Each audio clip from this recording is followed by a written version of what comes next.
On October 10, 2023, at 11 p.m., on Halsted Avenue, Harrison, New York, 3 children found their room full of snakes.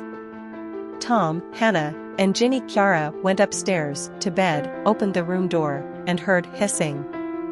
When they turned on the lights, there were hundreds of large snakes on their bedroom floor. The children's mother, Lisa Chiara, age 37, called the Harrison Police Department. Officer Robin D. Banks said, "In my 16 years on the force, I've never seen anything so strange. We don't know how the snakes got here yet, but we'll find the cause."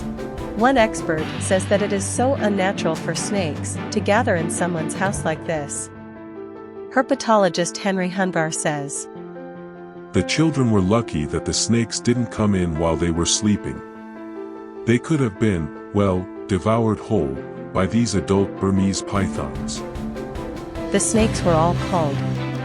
A benefit is being held to raise money for the children who were traumatized by the incident. Snake sausages, soup and snakeskin accessories will be sold to help the family pay for psychotherapy.